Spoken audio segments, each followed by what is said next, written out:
Hey everybody, welcome to I'm Not Crying, You're Crying, the show about anything and everything because it's our show. I'm Sean, and I'm here with Juan. Hey, hey. And Jay. Hello. And this is our theme music.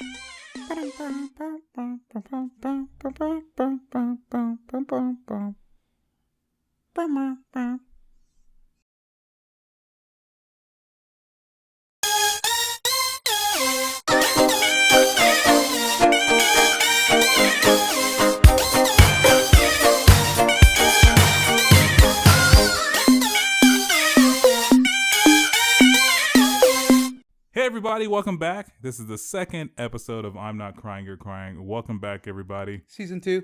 Season 2. We made it to the second season. This is where we're going to have the most scandal and intrigue because that's what you do. That's what you do in season 2. This is where shit goes down. That's right. That's where we find out who the baby belongs to and who put it in the butt bread. Juan. Scandalous. Oh my God. I haven't watched that cartoon in forever. Recess was probably one of the greatest, like, it's on Disney Plus. Is it? Yeah. That show is great. It's like a cartoon about social commentary a little bit. It really is. Did I read it? I can't remember if it was a true rumor or if it was they should make this, but a Reese's live action movie. A Reese's, like the peanut butter cup Reese's? No, what show are we talking about? Oh, you meant Recess. And what did I say? It sounded like you said a Reese's. Reese's. Reese's. Reese's. Recess? Or I thought you meant the candy. No, the show. It's Reese's. Yeah. It's you know who else you sound like? So slowpoke. You sound like Speedy Gonzalez's cousin when you say it that way. It's Reese's. Wait, so you're saying they're going to make a Recess movie? I can't remember. No, they already made a Recess movie a long time ago. They have two. They have two, I think. Is it two? I only remember going to the theater for one of them. No, there was Recess and then Recess the Return. Of the Jedi. I feel like you're bullshitting. No, I think Jay's right. Or maybe, I don't know. I watched a bunch of Recess, so I don't know. They're basically. I loved it. The movie is basically one big episode. Yeah, you would identify with Mikey. Yeah. Mikey. Oh yeah. You would identify with Mikey. I love DJ though. Oh no, TJ Detweiler. You really did love that show. That was. I'm old, man. I'm allowed to. My favorite Spinelli. Yeah. My favorite part of that show is that they had a king. His name was Bob. Yeah, King Bob. And he was on a team. You want to know what the name of that team was? I can't remember. The Bobs. The winning guys. Didn't TJ become the king for a short period of time? Yeah, and then he became a dick. No, and then he wanted Bob to come back. He did. No, but he was a dick for a little bit. Yeah, because he realized it was hard to rule, and he realized how wise Bob actually was, because he was a dick, but he was a fair dick. So yeah, also that was a great episode. I liked it. Well, DJ learned a very valuable lesson in that episode. I love DJ. That when Stephanie goes missing, she shouldn't send Michelle after her. You guys remember the episode where Mikey in the kindergartners, doesn't he end up?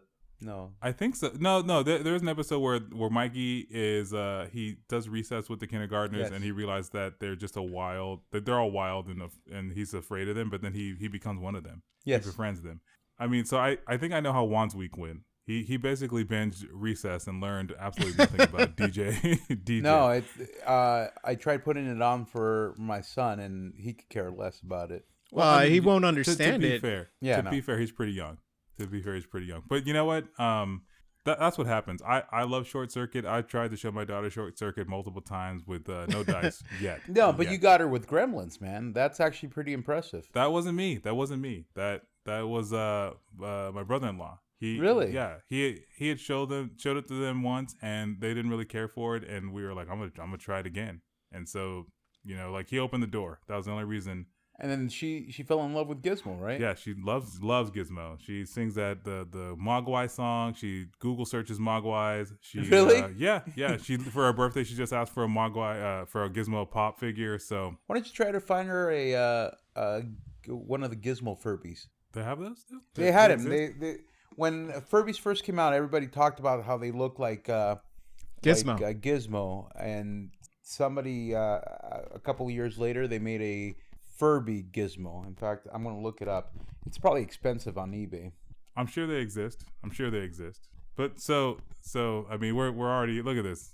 Was it 2 minutes into the episode? We're already off track. Hey, look at us. We beat our record so far. So Jay, how's your week been? It's been pretty good, man. I've been playing the Final Fantasy VII remake. Is it? That's the remastered one, right? Where they updated. They basically took all the graphics and updated them. Oh my god, it's like a new game. It's fantastic, dude. It's funny because you always wonder, like, what would a game look like if they had given it like the modern day treatment. And I think Final Fantasy is beloved enough, or Final Fantasy VII in specific is beloved enough to like have it really be appreciated. You know, I remember playing it when I was younger on the PlayStation, and I loved it. I mean, because I love role playing games, but I did not know the story. I didn't understand the story because it's very complicated. And with this, the updated graphics and there's voice acting, I still do not know the story. It's still as complicated as it was back in 1997. You think you just answered my question, because I was going to ask if it was a 1-for-1 like remake, or did they add or take away some stuff kind of like to modernize it a little bit for a new audience, so to speak. Well, I remember scenes. So a lot of the scenes are remastered and it looks great. Yeah. I tried to play Final Fantasy VII, like the old one, but I was playing it on my tablet. And so what I ended up doing was they had an option there to max yourself out, so you can kind of like one hit kill your way all the way to the top. And I didn't understand anything that was going on, so I just kind of got bored like in this building, and I just stopped playing. So I'm like stuck somewhere in some building. Final Fantasy is an RPG game, right? Yes. Yeah, it's like probably one of the most well-known RPG series. Started off on PlayStation or on the computer? It actually started on the Super Nintendo. No, yeah. Really? Yeah, Jay's right. Yeah, it's been around for a while. But it became very popular on PlayStation. Well, right? no. It became very popular on the Super Nintendo because they made Final Fantasy because it was their last like resort. The company was gonna go bankrupt, and they made this last ditch effort to do a great game. So they called it Final Fantasy. So it was supposed to be the Final Fantasy. And it was so popular that, you know, it sold a lot of copies. It saved their company. And then they wanted to do it for the N64. They wanted to do Final Fantasy VII for the N64, but they didn't have the space for it because the N64 was cartridges, yes. And the PlayStation was on the DVD disc, or the CD drive, and it had more storage. So if you played the Final Fantasy VII on the PlayStation, it comes in 4 discs. Oh my fucking god, that's right. I forgot, because Final Fantasy VII came in like this thick like fucking CD case. Like I never got into the games. I remember seeing the thick CD case, but I never played them. And until today, I thought it was one of the flagship games for PlayStation. I didn't realize it started in Nintendo. Final Fantasy X was like a launch title for the PlayStation 3 or the PlayStation 2, Jay? I think, well, Final Fantasy X was for the PlayStation 2. Final Fantasy 9 was the last one on the original PlayStation, and then Final Fantasy 11 was Final Fantasy X was on PlayStation 2. Which, like, the graphics and the cutscenes and even the dialogue, that's not what it's called. I can't remember the voice recordings. Mm-hmm. It was at the time it was like state of the art. Like you couldn't find better graphics and better voice recording and cutscenes anywhere. You know, when you say launch titles, I instantly remember when fucking Nintendo used to come with a game already included. Yeah, like the original Nintendo came with Duck Hunt and Mario Brothers. Yeah. And then as they became more popular and bigger brands, they didn't have it. You know why? I mean, aside from, you know, there being a gun sensitivity, I want to know why like they don't make peripherals like that blaster gun anymore. Maybe the technology. I mean, they try with like motion sensor and stuff like that, but like with the old sensor gun, you needed infrared, right? Yeah, you needed a tube TV to play. I think that's why they don't make it. Yeah, it was really cool though. I mean, I remember like, dude, Super Nintendo had the bazooka.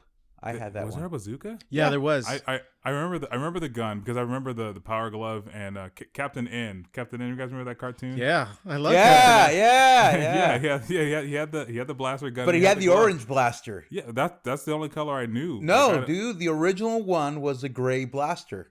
I don't remember that. Jay, back me up on this one. I remember the orange. No, the orange one, they came out, I think, as a gun sensitivity type thing. No, I kid you not, because I remember this as a kid, them changing the color because it was originally whitish and gray, and they changed it to orange and gray, or orange and whitish, because that way the gun would look more fake. And I remember, and I don't, again, I was a kid, so I don't even remember if this was a true fact. So what you're saying is this could be a false memory. No, I don't. No, it's a true memory, but I don't know if the person that told me that the reason they changed it was because the original blaster could be confused with a real weapon, which I thought was bullshit, because who the fuck is gonna think that's who's also taking their light gun outside and trying to use it when it's not plugged in. Yeah, like in 1992, someone pulls a light gun on you. I think you laugh. I don't think. No, but in all honesty, NES being an arcade game system had some of the best accessories. It had the robot, the gun, the power glove, the power pad. All of those were stupid, actually. No, dude, no, I love the gun. I love the power pad. Never got to own a power glove. The power pad, I never owned it, but I got to play with it. No, but Jay's not wrong. Is that, I mean, 90? I think all the stuff you mentioned, like most of it flopped. I think the power glove got the most. No, the power pad did well, didn't it? No, there was only like 1 or 2 games that you could play with it, and it didn't really work. Well, same thing with the fucking blaster. There was like 1 or 2 games that. Yeah, the Duck Hunt was legit, man. There was Duck Hunt, and there were so many other light games that you could play with the NES light gun that, you know, it was worth it. With the other, I know the robot. The robot was a flop because it didn't really work with the games, and you know, this entire time. So playing Smash Brothers not that long ago, and I had to fight Rob, and I'm like, where the fuck is this Rob guy from in Nintendo? And I just you really learned. Didn't know? I just learned right now. Really? Yeah. And ironically enough, from Juan Ledesma, who knows nothing. Dude, no. Dude, Rob was the mascot before Mario for Nintendo. Oh man, yeah, I'm getting schooled right now. Yeah, because Mario came with the game, but they sold the Nintendo with Rob as the selling point. You know, like you would get this robot, and you can have him play with. Yeah, because people who got the first Mario game didn't know who Mario was until they started playing with it, and then they told their friends, "Oh, you know, you should play Mario," and then that's when Mario became the mascot. But before that, it was Rob. When they sold it in the States, it was Rob that was trying to sell these consoles. Yet I can never find a fucking console with the robot because they were sold out everywhere. So I had to settle to buy the regular NES without the robot. Well, I feel like any company can sell you anything. I have some magic beans back here. No, the sad thing is, magic beans. How much? How much did I remember it differently. I thought Rob the Robot came after the launch, but Jayco has a better memory than I do. But also, Super NES had some pretty good ones. They had the mouse that you could use Mario Paint, the scope. I think dude, I feel like you're just a Nintendo sucker. They're like, hey, I've said it time and time again. I am loyal to Nintendo. I have owned every console except the one before the Switch. What was it? The Wii U. Mm-hmm. Yeah. But I own every single console after that. I still have my GameCube somewhere. Because I fell in love with the original Smash Brothers, and the Smash Brothers started came out on N64. I remember that, but I didn't keep my N64, and then I loved the Smash Brothers on the GameCube, so I kept it, and I also loved Jedi Outcast, which is the only 2 reasons I have the Nintendo GameCube still. Never play with it though, but. Well, I was gonna say something, but I don't want you to cut me off. No, Jay, you were saying. You were saying, and he doesn't even remember. I mean, we went on this tangent, and Yeah, we're yeah. I mean, we've been far off. I don't even know how we're gonna land back where we need to be. But you were saying something about Smash Brothers started. Oh yeah, well, Smash Brothers started on the N64, and then Yes. it got really popular on the GameCube. And actually, people play competitive. They played competitively on the GameCube version of Smash Brothers. You and I played it on both systems, right, Jay? I think I only played you on the GameCube. Yeah, and the GameCube was the last system that Mario had all the good fighting moves. Hey, I have a very important question to ask you about Smash Brothers. Is it true that you tied against a 7-year-old? No, I beat him in sudden death. Yeah. But I mean, like, you let a 7-year-old take you to sudden death? That same 7-year-old beats your ass. Oh yeah. But I So never go fuck yourself. But I've never once claimed to be good at Smash Brothers. Oh, Smash It's Brothers is almost like a tough game.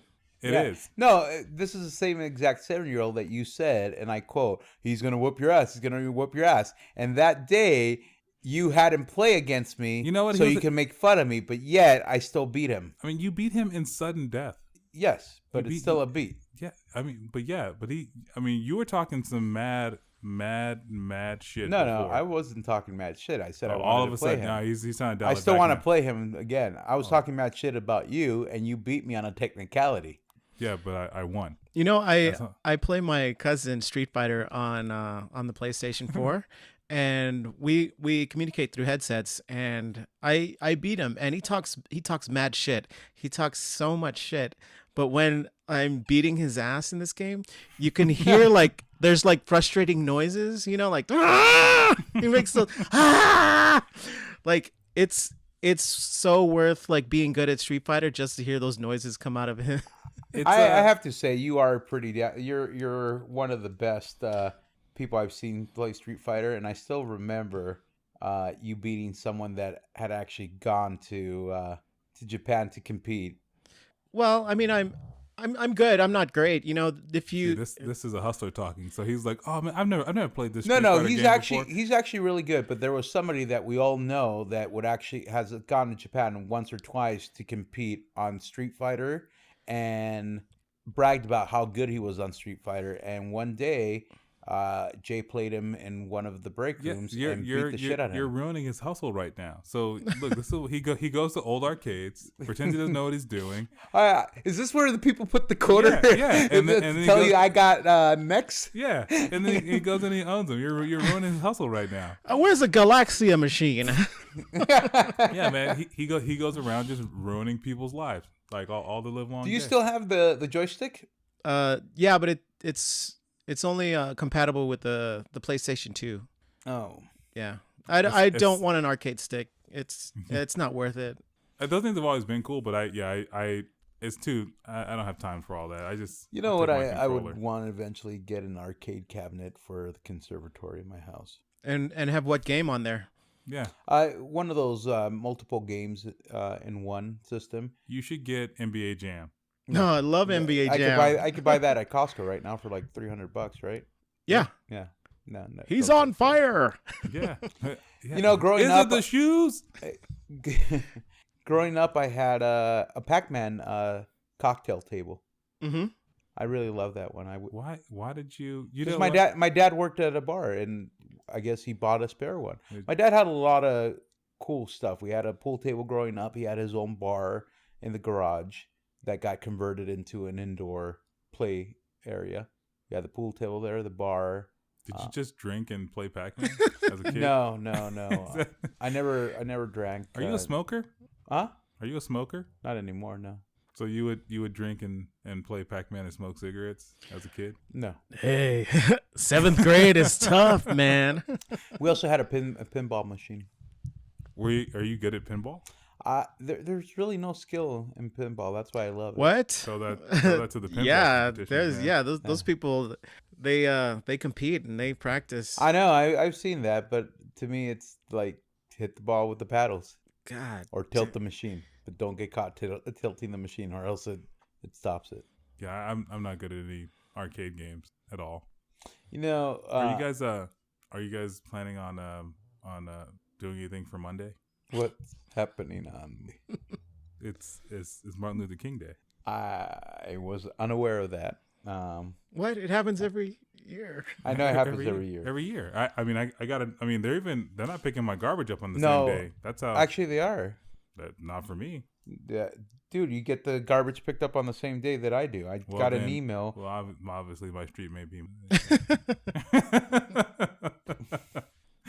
Yeah, your upcoming holiday service will not be delayed.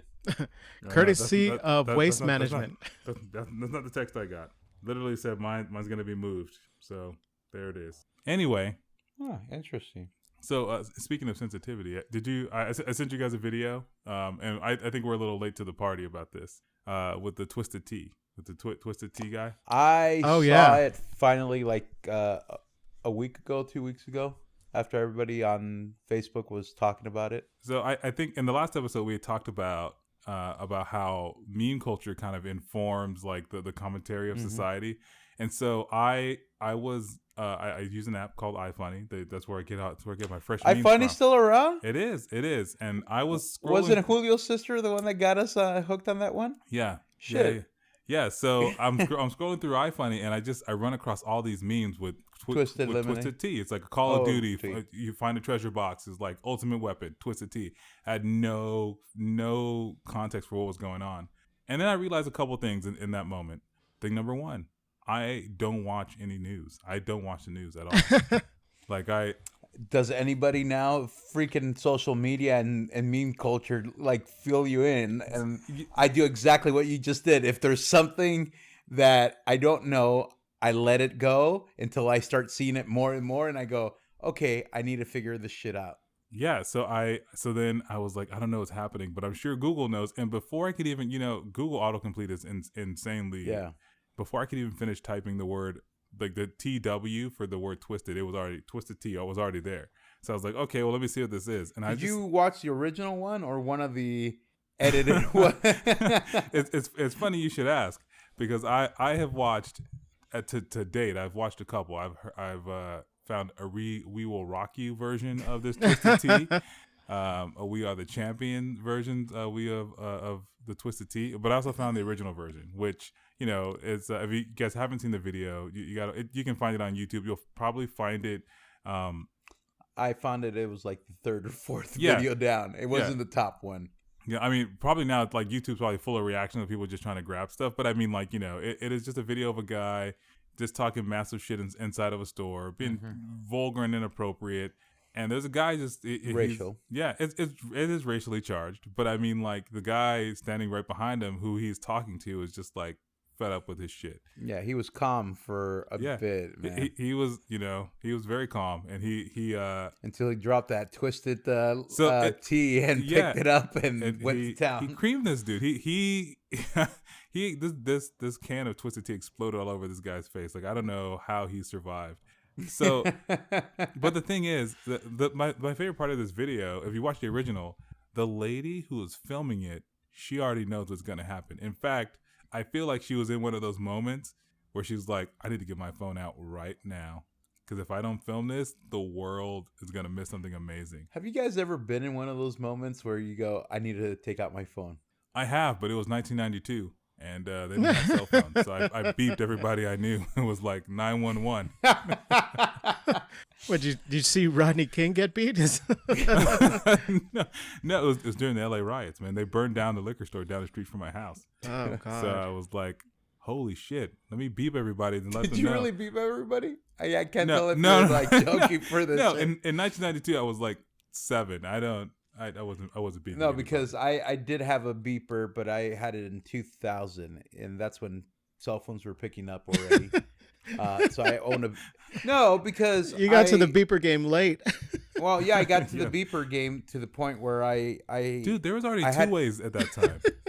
Like the two-way paging one? Yeah, I never had one of those. The only time I had it was for work, and I was so happy to get a two-way pager, which was so stupid because they didn't use it as a two-way pager. They just used it as a pager. It's true. I mean, it was a alphanumeric pager, so you can actually read. It was basically fancy text messaging. Yeah. That's really all it was. And then they got rid of them, and everybody had a cell phone. But anyways, yeah, in 2000, I had a pager. I paid $60 for the year, and I got the one that was a mini one.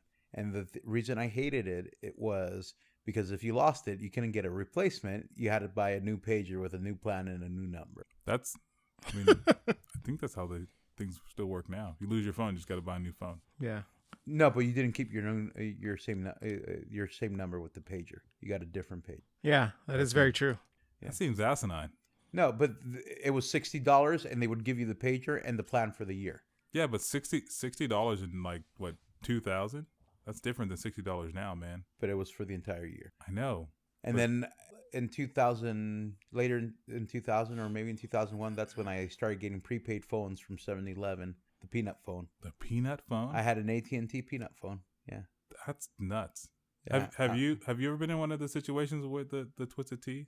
With your Peanut phone? Were you able to take video? No, the Peanut phone didn't have videos. I was telling my wife that, or maybe it was you. I remember when fucking phones were like $100 and something, and you could just walk in and pay it. Now you have to put yourself on a payment plan or trade in. Those are called burner phones. Yeah. You get those for your mistress or your side business you don't want anyone to know about. Yeah, you selling drugs, dude? I mean, you can still walk into Walmart and get yourself a track phone for $15 right now. Right now. Better call Saul. Jay, you ever been in one of those Twisted Tea situations, or just in that lady's position to film? Honestly, I probably have. I'm never quick enough to just pull out my phone and be like. Yeah, me either, and I think it's a generational thing because my first instinct isn't like pull out my phone. My first instinct is like, oh shit, yeah.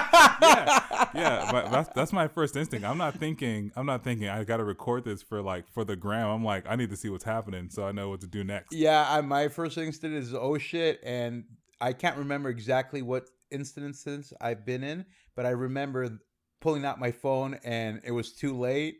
Or it's halfway through, and I'm like, it's not even worth it. Yeah, my thing is, how far away can I be where I can still see but not be involved? Yeah, exactly. Yes, that's like, yeah, I think it's generational. Where would I not get hit?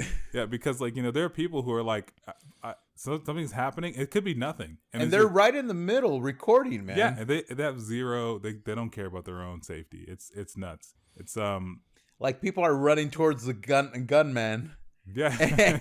While everybody our generation's running away. Yeah, it's like the people who are storm chasers who just running directly into the eye of the storm. Idiots.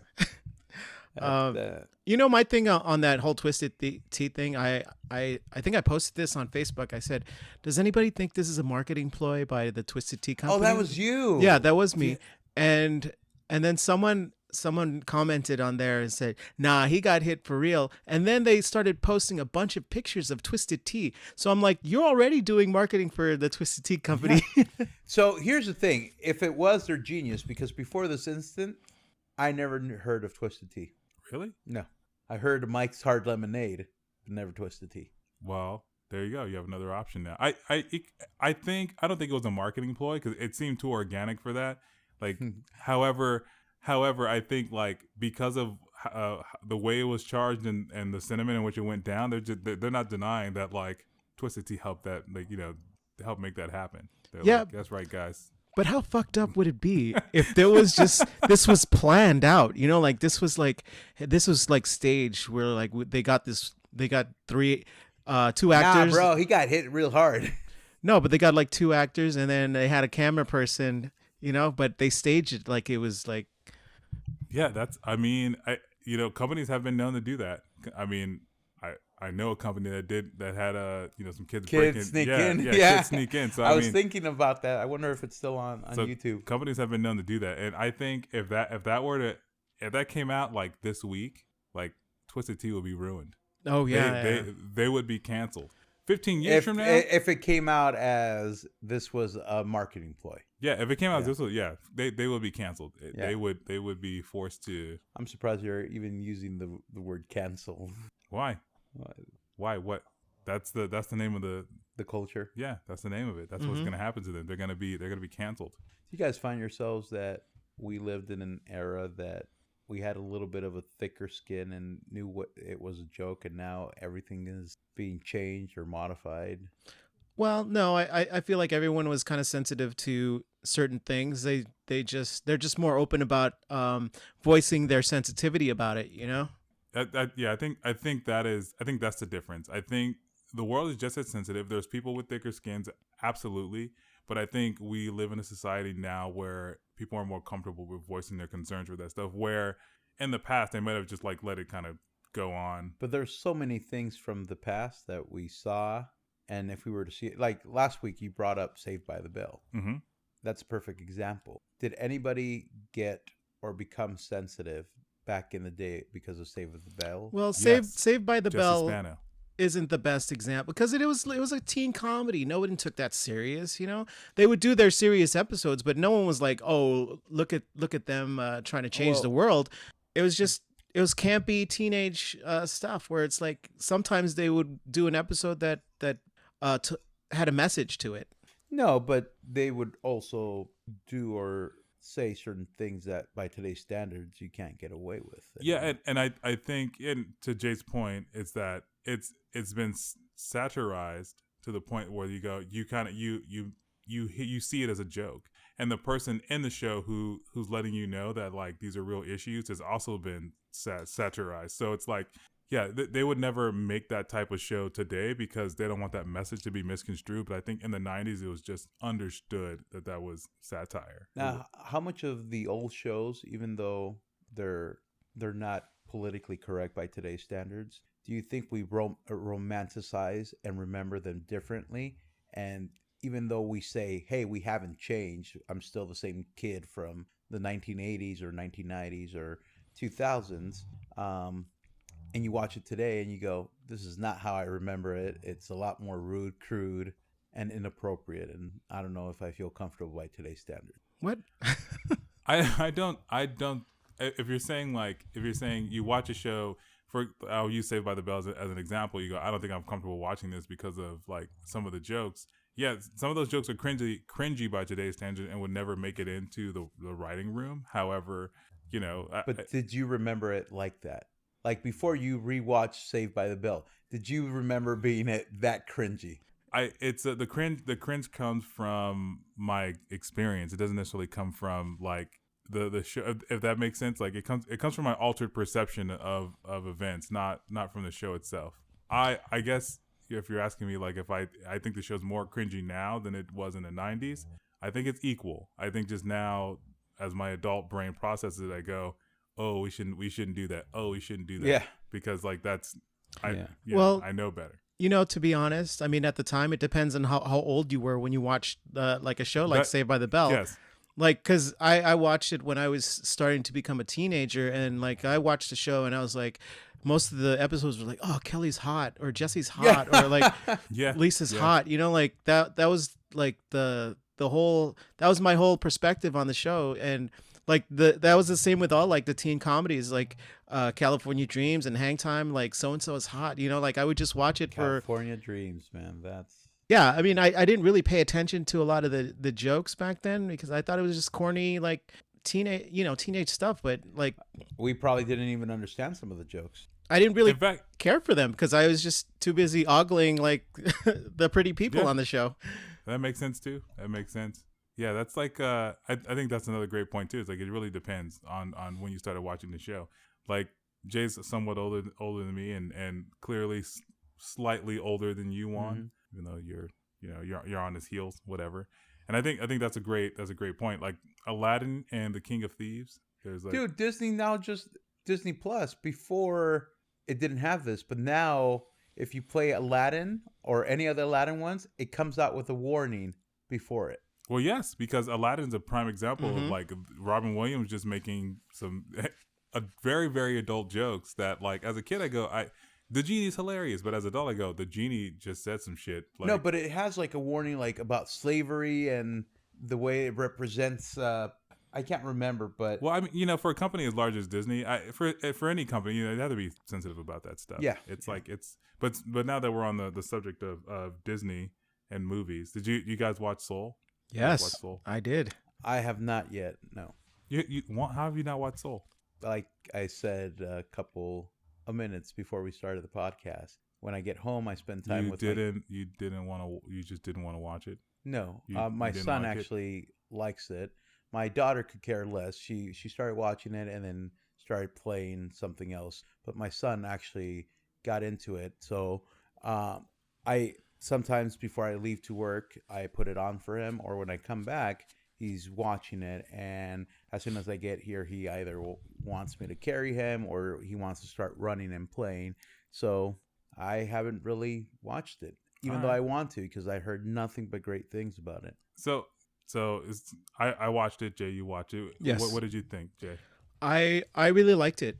I mean, it dealt with a lot of like mature topics and themes, you know, like It did. I watched this movie Christmas Day with the kids and my nephew and my daughter, and so and with the adults in the house, and we're watching it. I go, man, this is a very adult movie. However, the kids weren't focused on that aspect of it at all. No, in fact, weren't you the one that you and I talked about it? Yeah, you were upset that Disney took the cop out, right? I felt like there was a cop out there, because I think they had a good opportunity to kind of like force parents to to not force, but open the door to kind of have a conversation with their kids about like life and death, and I mean, I understand why they took the route they did, but it was just one of those things where I go, this is a perfect opportunity, and I feel like they kind of like Soul was by the same director that did Inside Out, right? yes. Another movie that was a serious topic as well. It was a serious topic, and and I'm glad you brought up Inside Out, because, and Jay, you've seen Inside Out? Yes.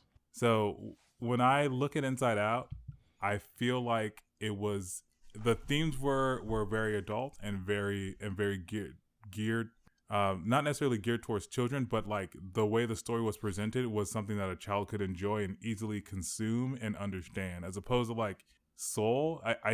And again, it could just be the age in which I am watching it, but I felt like the themes were just so adult and so like up there, like out there for the kids. But again, when I'm watching the kids watch it, they're like, oh, look at this, they're in the zone, that's cool, look at all this sand and all this cool neon lights. And I was like, oh my god, like I don't think they understand what's happening here at all. So it's like, well, I wouldn't underestimate the kids. Like there are kids that would watch these movies and they soak it all in, and it gives them kind of time to kind of like think about it and kind of ask these questions for themselves, where it's like, what do they mean by that, or so like when they get older, it sticks with them, so that they get it as they're growing up, which is fantastic, because it prepares them for these kind of things that they're going to eventually run into when they get older. Yeah, and I think that's what, like, when I got to the end of the movie, I was upset that they took this, in my opinion, a cop out, but then I go, you know what, it's gonna stick with my nephew and my daughter, and they're gonna be like, oh, okay, I saw something similar to this in the movie Soul many years ago, and they'll come back to it in nostalgia and go, oh my god, like there's a whole nother layer to this movie that I'm watching now. Yeah, you know what I mean? And so it's like, I go, okay, I'm upset about it, but at the end of the day, like you said, it's going to stick with them. It's going to help evolve their mind, their worldview. So, Have you guys ever had a movie that once you saw it, you made, oh shit, that makes so much sense? The Matrix. Basic Instinct.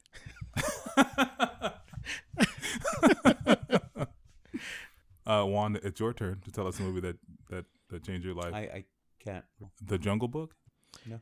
I'm gonna tell you a movie that actually surprised me and caught me off guard, that I started crying to this movie, and I did not expect to cry at this movie, and it was Rocky 2.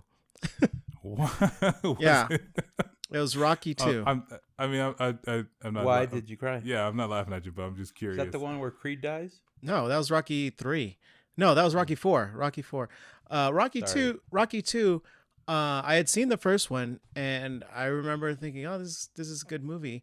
And I watched it. I think I was in my early to mid 20s. I watched Rocky 2. I'd never seen Rocky 2. I'd seen all the other ones, but I'd never watched Rocky 2. And I sat down and I watched Rocky 2, and he just goes through this whole like like it's just like shit, like everything is just thrown at Rocky Balboa, like life, and like he's trying to make money, and Mm-hmm. like he's trying to like he married the girl, and they're gonna have a kid, and then there's just all this stuff that happens to him, and then at the end, like he wins, and he makes this speech where he's like, Adrian, we did it, and I was like, I just started crying because I was like, oh my god, you just see how bad this character Yeah. is. The way you describe it is like they took Rock. I mean, because obviously in Rocky 1 he wins. He wins against Mr. T. Mr. T. No, in Rocky No, 1, damn. No. he It loses. was Apollo, right? Yeah, he loses to Apollo. And then Rocky 2 is the aftermath where Apollo Creed wants a rematch to prove that, it wasn't a fluke, and then Rocky doesn't want to do it, because he wants to, because his wife doesn't want him to fight anymore because she's worried for his health. And Shit. That's right. You're refreshing my memory, but it sounds like they did a really good job of making him the underdog again. Like, it's fantastic. I was like, it caught me off guard. I was like, wow, this is as good as the first one. That's one. You don't have any movies that like. No, I think me. I've always been an emotional one. So there's tons of movies as a kid that made me cry and I connected with. As an adult now that I have children, there's stuff that I see or hear that connects to me differently. I will tell you this: it's not a movie, but it's song.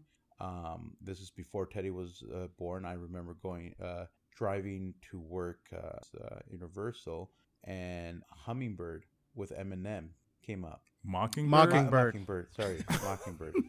Mockingbird. And the lyrics just resonated differently towards me that I started tearing up, and I'm like, holy shit, I have a daughter now. See, you guys you guys make me feel like a robot, because in my mind I mean I'm a sci-fi nerd, and I'm like I always try to think about where my deep love of like sci-fi, even shitty sci-fi, comes from. And it's The Matrix. No, because I would have had to have watched like The Matrix, that's like 1999. But, when a movie that resonates with me is Short Circuit.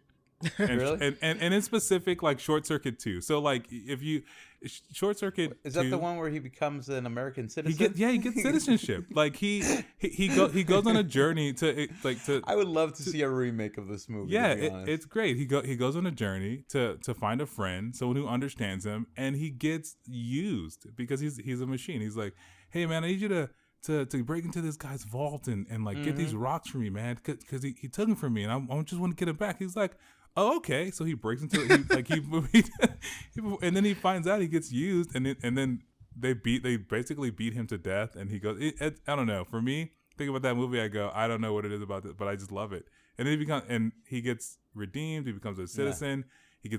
He gets gold plated. When I was a kid, I loved the Short Circuit movies and Mannequin.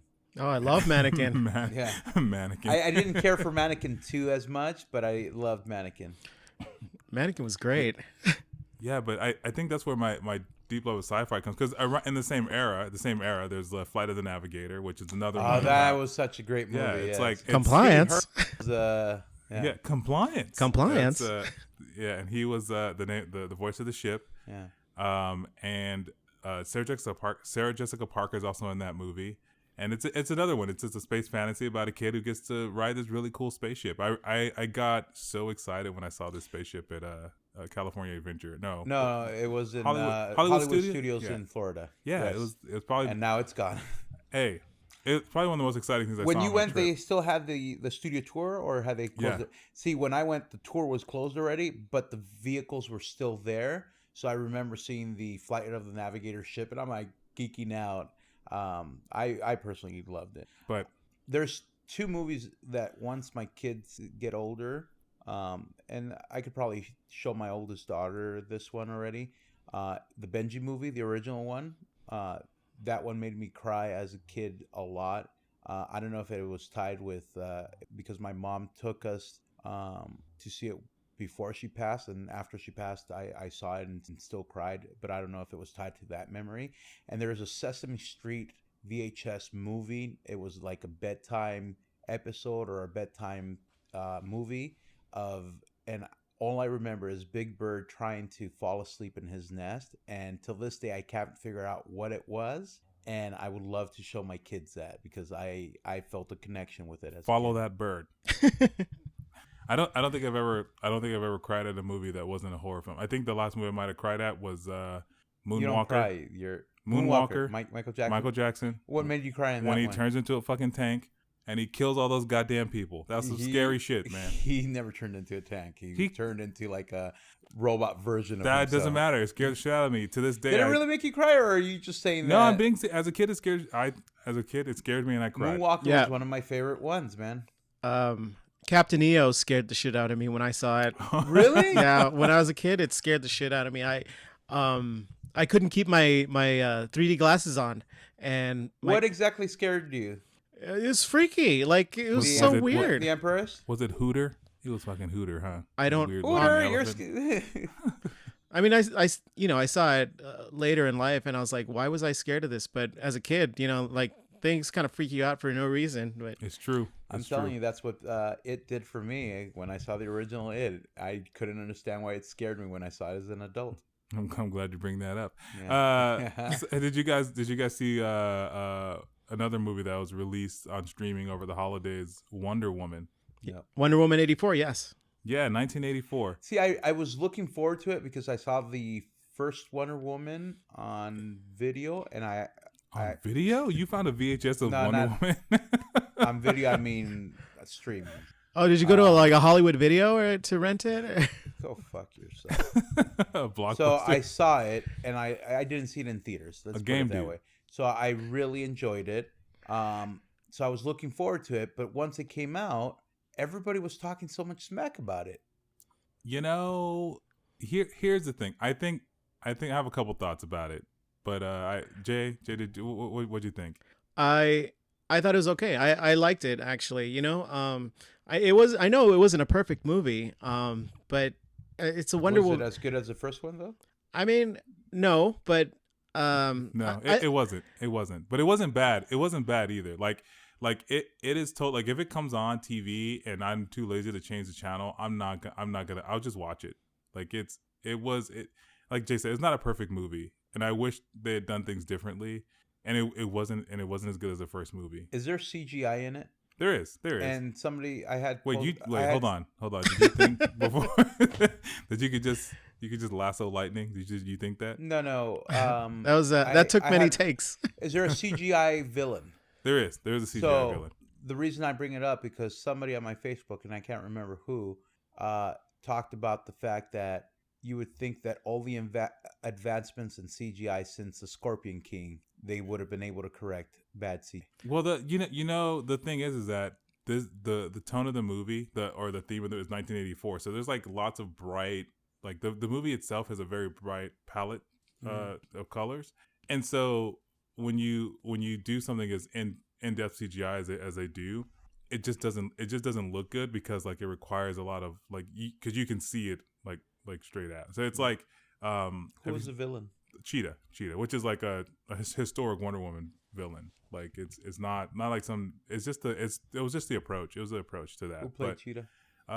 Kristen Wiig. Kristen Wiig. Yeah, Kristen Wiig. Really? Yeah, Kristen Wiig. And and again, her character was great. Her character was great. However, like again, I have thoughts, but I don't want to ruin the movie for anybody who hasn't seen it yet. Well, the internet has kind of ruined it for me, and that's why I'm hesitant about watching it. I just talk about it without spoilers. Yeah. I have my thoughts on it, but yeah, it's like I wish they had like I felt like God damn it, man. I'm trying to formulate my thoughts without giving anything away. But so you look at the first Wonder Woman movie, and she's a complete character, right? She's like a complete person. She has her two Moana moments, which are the moments that kind of define her character. Is she not complete in the second movie? Well, she gets they kind of give her some crutches in the second movie that like were ripped away after the first. So I was just like, wait, I don't understand what's going on here. And then they make some choices in regards to like the plot that just don't make any sense. But again, the movie itself, if you don't think about it, if I turn my brain off the movie is fun. It's a fun movie to watch. It is. Wasn't Wonder Woman one of the hopeful ones for the DCU because the first one did so great? Yeah, yeah, it is. And the thing is that the DCEU kind of figured out that like their standalone movies are probably the best way to go for them because like Justice League sucked. Personally, aren't you waiting for the cut? I'm waiting for the Snyder cut, man. I'm waiting for the Snyder, and I like Justice League. I like Batman v Superman. I liked Man of Steel. I liked those movies. I really did. The only cheesy part is mom's name was Martha. My mom's name was Martha. Let's become friends. Okay, all right, look, I'm gonna go on this rant. I'm gonna go on this rant right now, and I apologize in advance. Here's the thing: Zack Snyder is not a good storyteller, but he is a cinematic genius. Those films are beautiful. So he didn't do a really good job in the story of telling the story of Batman being a man possessed, like seeing an immediate danger that is Superman, an unknown entity who has all the power in the world and no reason to wield it and for the good of humanity. So he does what he does best, which is he becomes Batman about it, and he focuses and figure out how he's going to get rid of this guy. So when you get to that scene where they find out, hey, you're the Martha thing. My mom's name was Martha. Should I become best friends too? You should. It snaps Batman out of his mania. So he sees this alien as a human being who is asking for his help, because that entire scene leading up to that point is Clark going, hey bro, we shouldn't be fighting. Like, there's some bigger fish to fry. Lex Luthor's a jerk. Trust me on this. Like, that's happening the whole way. And Batman is like, no, fuck you. You're the bad guy. Yeah. Check out these sonic cannons. Like, after watching a show like The Boys and seeing how someone with that much power can do that much damage, and someone as rational as Batman would have like that mentality where it's like, this guy has all the power in the world. He could wipe out the entire planet if he would. That's a big thought, where it scares people. It scares a person to act, and that. Yeah. And in the comics, he had that same thought, but I can't remember. How did they become allies after a bit? Well, it wasn't something as stupid as your mom's name. No. And in the comics, they kind of form an alliance. And Batman, he has a contingency plan. In fact, they have a whole the ring. He has a ring, but not just for Superman, for the entire Justice League. It's called the Almanac Project. He created this whole like protocol, and so like if he wanted to just take everybody out. I forgot about that. Yeah, I forgot about that.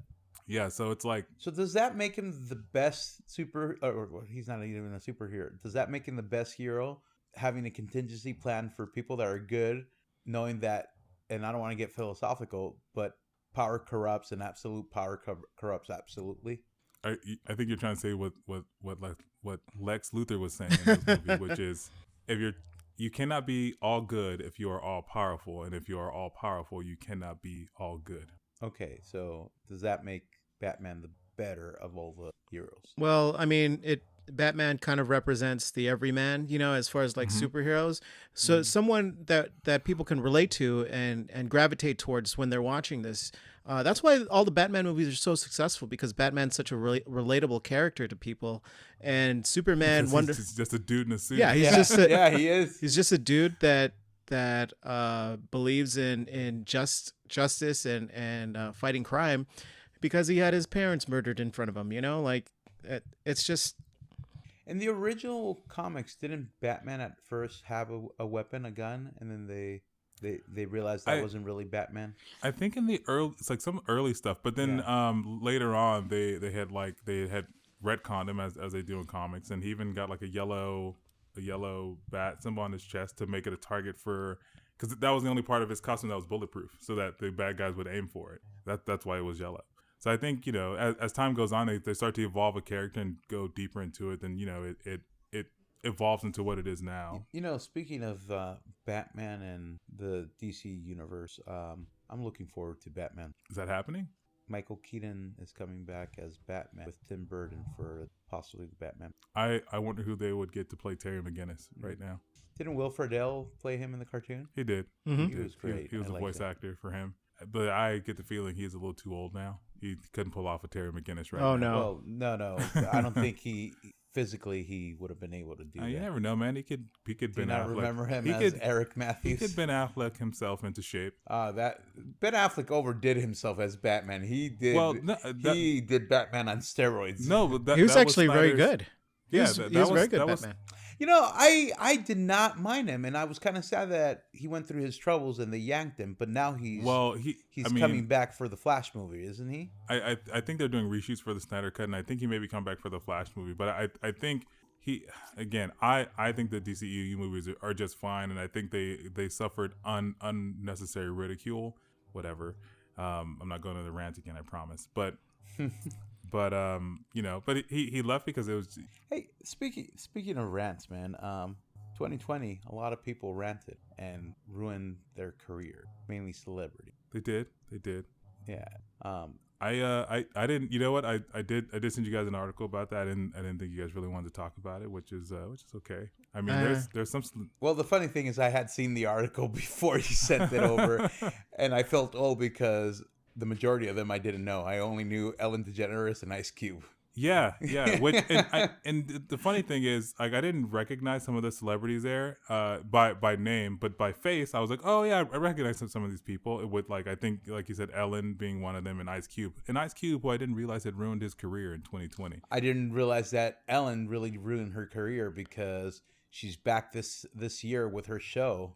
Well, I mean, they had all that in production before that, so I mean, they don't want to lose money. No, but Yeah. she had two incidents. She had the incident that she compared the stay-at-home orders to being locked up in prison, so they gave her shit for being entitled and what so. And then all the hostile work environment allegations came up after that one. But I honestly thought after the hostile work environment allegations came up, I thought she wasn't gonna return to TV because it wasn't just her producers that the names got dropped, but it was her own name. But I don't think she ruined her career like that article made it. Well, I mean, like, you have to consider what it means by ruin her. She may never be on TV again, Or like Disney. like daytime TV. And She is. Her show's back on the air. Is it? I'm not home in the middle of the day to watch Ellen. Yeah, but I mean, she didn't. Like, I don't know. I mean, she made some ill-advised comments, but I mean, they weren't racist or homophobic. They weren't targeting a certain group. It was just something she thought that was going to be funny, and it wasn't. So Yeah. it's just. Now, was it her that made it, or do you think she had a writer that wrote it? And Well, if it was a writer, she would have fired that writer. more than likely she did. and I mean, and either way, if Ellen stopped being on TV right now, just today, she still has tons of money. She's to still live. Ellen. She says, okay, well, fine. I just won't spend. I just won't buy another yacht, and I'll be good for the whatever. Yeah, she'll just go back to doing stand-up, and people Yeah. will go. Same thing with Ice Cube. Like, Ice Cube has. I mean, said some fucked up things, but he's still Ice Cube. He's got money. I mean, 90s Ice Cube was saying all kinds of shit. Yeah, fuck the police. Oh, yeah. Remember that? So I mean, but here's the thing. Fine, you In can't. fact, what was NW? What did it stand for, Sean? Northward with attitude. That's yeah. I was in my 20s when I realized what NWA stood for. Oh, what does it stand for, Juan? Northwoods with attitude.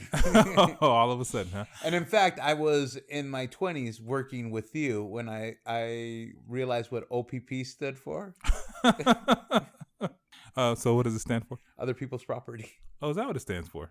Were you fucking with me? Did it not, Jay? I don't know. I'm going to have to. Google, you down with OPP? Yeah, you. Yeah, you know me. I'm going to go to Urban Dictionary. So speaking of, this is a total tangent, another tangent. I mean, to go with all the others, but I was on Urban Dictionary. I was on Urban Dictionary, and I ran across a term that I couldn't believe it existed. Edward 40 hands. What? What the fuck is that? Edward 40 hands. It's Edward 40 hands is when you tape a malt liquor or secure it with some kind of adhesive to someone's hands, and you don't release it until they've completed drinking both of the 40s. Isn't that what the fat guy from Cobra Kai did? Yeah. Yeah.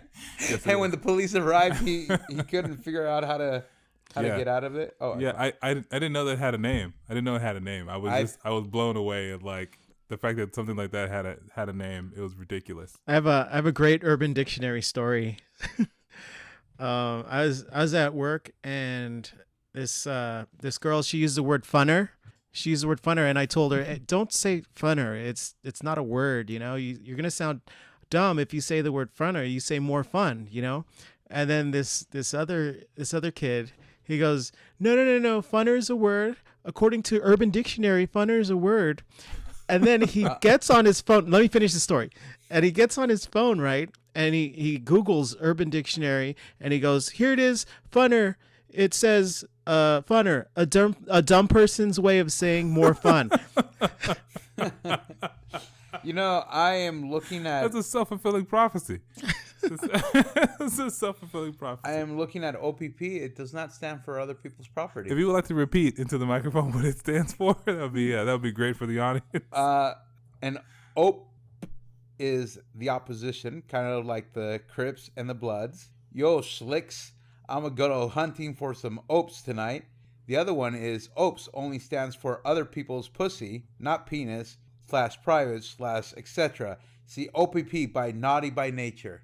Okay, so if you were going to give a definition to what naughty by nature meant, which one do you think it would be? You want to repeat that directly into the microphone. Other people's pussy. Okay. So why did you lie to me all these years and tell me it stood for other people's property? I was being polite. You usually ask me what that means in front of a bunch of people. So I'm trying to be polite. So all these years, when I say OPP, I've been saying it wrong. Juan, your street cred just dropped about 50 points. You've been saying it correct. You just, and the meaning in your head has always been different. I honestly thought it meant other people's property. Have you seen the OPP video, just out of curiosity? You should watch it when you get a chance. I don't even know who Naughty by Nature is. Oh my Jesus. God. Okay. I have are you done? Are you done? Are you done? No, I'm not. I believe you. Yeah, you continue not knowing anything about pop culture. Yeah, that's fine. I'm fucking done. Are you done? I am done, but before we go, yeah, guys, stick around at the end of this episode. Like I said last week, it's gonna be lit. Oh, jeez, man. Jesus Christ. Stick around at the end of the episode, guys. Did I do it right this time? No, you can I talk? Juan, you sounded like the oldest of old men. Yeah. And you said you're not old. You said you're not old, but I'm old in spirit, man. You're old in actual. Okay. So stick around to the end of the episode, guys. We have a very special thing happen at the end. Jay, our creative director, put a lot of work into it, and we had a lot of fun creating it. So please stick around. Let us know what you think. We'll have more of those to come. So yeah, and now I'm done. Now I'm done. If you're done, you know what? I'm not done, but I'm gonna take a moment to thank everybody who's listening. If you can't get enough of us, which I can't blame you, you can find us on Facebook, Instagram, and Twitter at INCYCSHOW. And you can also email us some of your suggestions and comments at incycshow@gmail.com. Lastly, we have merch, and I know I said this all season long for season 1 and last week's episode. We have more merch on the way. So you could own your very own, right now, you could own your very own I'm Not Crying, You're Crying t-shirt. Other than that, just follow the link on the show notes. And everybody, thanks for listening. Lit. This one slaps, bro. Okay, what does that mean? Is that... One more thing before you go. Thanks for sticking out to the end. See you on the next one. Pennywise and the Boy Who Didn't Want to Shower, written by J. Cole, performed by INCYCSHOW. Interior, Mexican home, night. Juan, a little boy of 10 years old, is arguing with his father because he refuses to shower in fear that Pennywise, the killer clown from the movie It, will come out of the drain and kill him. Mijo, take a shower. You stink. I can't, Dad. Pennywise is gonna get me. Oh, son, it's just a movie. It isn't real. Pennywise is not real. It's all make-believe. But it looks so real. I'm scared. Juanito, you have nothing to be afraid of. You're safe, I promise you. You promise? Of course. Now please take a shower. Okay. Juan goes to the bathroom to start his shower. Preparing his things for his shower, Juan mumbles to himself. Yeah, it's okay. It's not real. He's not here. He's just a movie. Just then, from out of the drain appears Pennywise, the killer clown from It. Hello, Juanie. It's me, Pennywise. And I'm here to take you. What's that smell? Jesus, kid, you stink! Huh? I was gonna shower when you showed up. You smell like if cheese had feet. Really? Yeah, you smell like if trash threw up a hobo. Okay, I think I get it. You don't have to be so fucking insulting. I don't think you get it. You smell like an old refrigerator filled with dead cats. Hygiene is very important. You could get sick. What the fuck do you know about hygiene? You smell like piss and disappointment. You smell like a bathtub full of chum. You live in a fucking sewer. You're a sewer rat. Screw you, you stinky little punk! Just take a shower, you dirty bastard! When was the last time you showered, anyway? I don't know. When was the last October? No, fuck you. October. Look, kid, I'm just gonna go. You stink real bad. And I'm not saying a lot for a clown that lives in the sewers. Wait. You're not gonna kill me? Fuck off! Pennywise disappears back into the drain, never to be seen in Juan's home again. Juan, realizing that now not showering keeps demons and evil spirits away, decides he's not going to take a shower and goes to bed.